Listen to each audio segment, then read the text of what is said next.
Uma das principais questões no assunto biotecnologia são os transgênicos. Então, para mostrar como as plantas podem ser geneticamente modificadas, nós vamos usar o mamão do Havaí como exemplo. Passo 1. Determinar se modificações genéticas são a maneira mais eficiente de se resolver o problema da planta, seja por doenças ou problemas com pestes.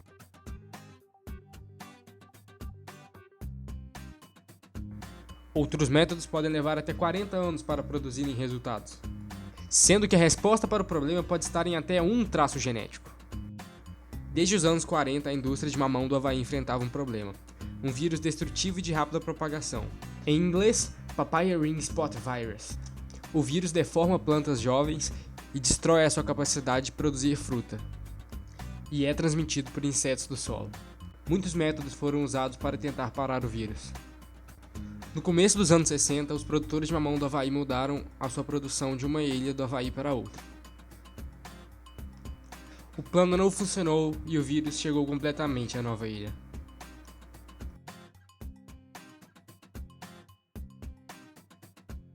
Outros métodos também não funcionaram, assim como o uso de pesticidas ou até a destruição de plantas infectadas.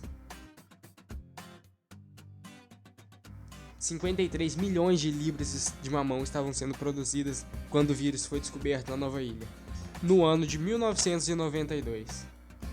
Em 98, a produção foi cortada pela metade, com apenas 26 milhões de libras. As plantações dos fazendeiros estavam sendo dizimadas.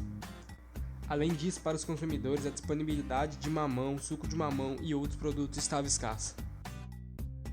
Mas agora a biotecnologia estava disponível. Fazendeiros e pesquisadores começaram os estudos em 85. Passo 2. Identificar o gene que pode resolver o problema, provendo resistência à planta a doenças ou pestes.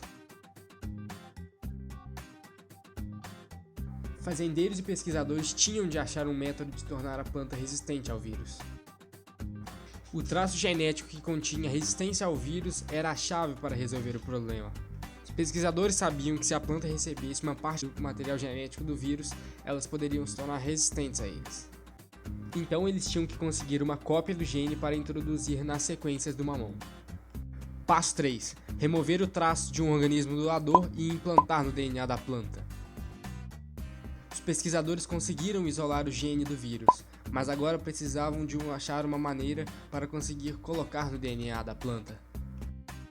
Os pesquisadores tinham à sua disposição uma técnica comum na biotecnologia chamada transformação, onde eles conseguiriam o que queriam.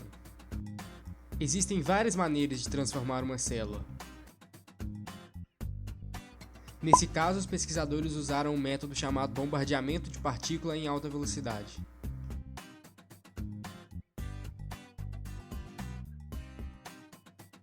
O material genético conseguiu tornar a planta resistente ao vírus.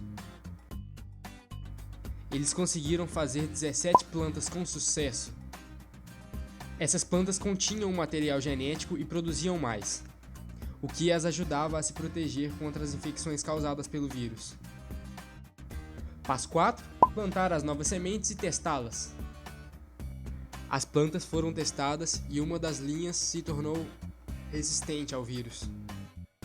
Depois de 7 anos de pesquisa, foi constatado que as plantas tiveram uma boa performance nos campos de testes. Eram seguros para as pessoas comerem e eram comercializáveis. O sucesso foi alcançado. Uma das variedades do mamão, o arco-íris, estava produzindo 125 mil libras por acre por ano, 25 vezes mais que as não transgênicas. Durante os anos de pesquisas foram testados segurança alimentar e ambiental por diversos órgãos dos Estados Unidos. Após a aprovação, os fazendeiros resolveram plantar o mamão transgênico e em 1998 começou a colheita.